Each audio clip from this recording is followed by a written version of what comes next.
നാളുകളായി സാധാരണക്കാരായ സീറോ മലബാർ വിശ്വാസികളിൽ നിന്ന് ഉയരുന്ന ഒരു ചോദ്യമാണ്, എറണാകുളം അങ്കമാലി അതിരൂപതയിലെ വൈദികർ ആർക്കു വേണ്ടിയാണ് ഉത്തരവാദിത്വ സ്ഥാനത്തിരുന്നുകൊണ്ട് ലഹളയുടെ കാഹളം മുഴക്കുന്നതെന്ന്.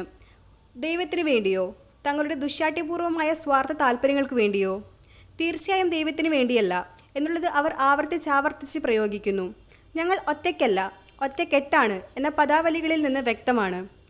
ദൈവത്തിന് വേണ്ടിയായിരുന്നുവെങ്കിൽ വിശ്വാസപൂർവ്വം ദൈവഹിതം തേടിക്കൊണ്ട് സഭാനേതൃത്വത്തിൻ്റെ തീരുമാനത്തിൽ ദൈവഹിതം കണ്ടെത്തുമായിരുന്നു.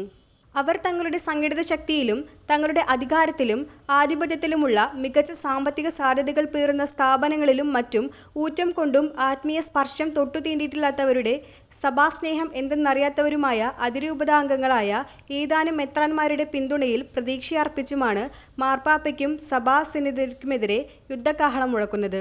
സ്വന്തം ദുർവാശികൾ ദൈവഹിതമായി വ്യാഖ്യാനിച്ചുകൊണ്ട് ദൈവത്തെ തങ്ങളുടെ വളർത്തുമൃഗമായി മാത്രം കണ്ട് വിശ്വാസികളെ തെറ്റിദ്ധരിപ്പിച്ച് ചെല്ലും ചെലവും നൽകി കൂടെ നിർത്തിക്കൊണ്ടുപോകുന്ന വൃത്തികെട്ട രാഷ്ട്രീയം കളിക്കുന്ന കോമാളികളാണവർ. ദൈവം അവരുടെ സംഘടിത ശക്തിയിലോ തിണ്ണമിടിക്കിലോ സംപ്രീതനാവുന്നവനല്ല എന്ന നഗ്ന യാഥാർത്ഥ്യം തിരിച്ചറിയാതെ പോകുന്നത് അവരുടെ വിശ്വാസരാഹിത്യത്തെയാണ് പ്രതിഫലിപ്പിക്കുന്നത്.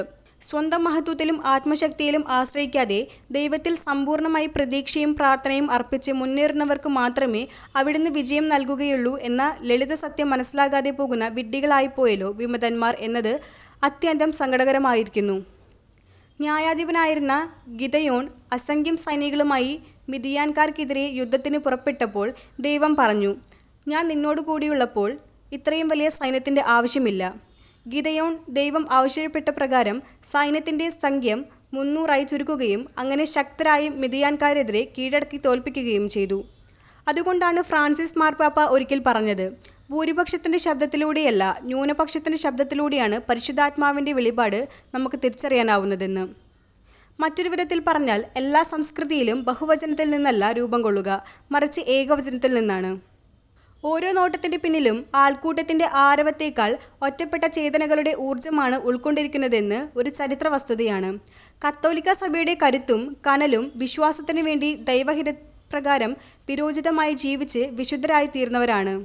സ്വാർത്ഥ താൽപ്പര്യങ്ങൾ നേടിയെടുക്കാൻ വേണ്ടി ദൈവഹിതമെന്തെന്ന് പ്രാർത്ഥനാപൂർവ്വം അന്വേഷിച്ചറിയാൻ മെനക്കെടാതെ രാഷ്ട്രീയ ഉപജാപങ്ങൾ നടത്തി സാധാരണക്കാരായ വിശ്വാസികളുടെ സഭാസ്നേഹത്തെ ചവിട്ടിമരിച്ച് ചില വൻ തോക്കുകളെന്ന് കരുതപ്പെടുന്ന വിരമിച്ച സുപ്രീം കോടതി ന്യായാധിപനെയും ലത്തീൻ സഭയിലെ ജനിച്ച് വളർന്ന IAS കാരിയെയും വത്തിക്കാനിൽ കൊണ്ടുപോയി കാര്യങ്ങൾ നേടിയെടുക്കാനുള്ള കുൽസിത ശ്രമങ്ങൾ ആത്മീയമല്ല.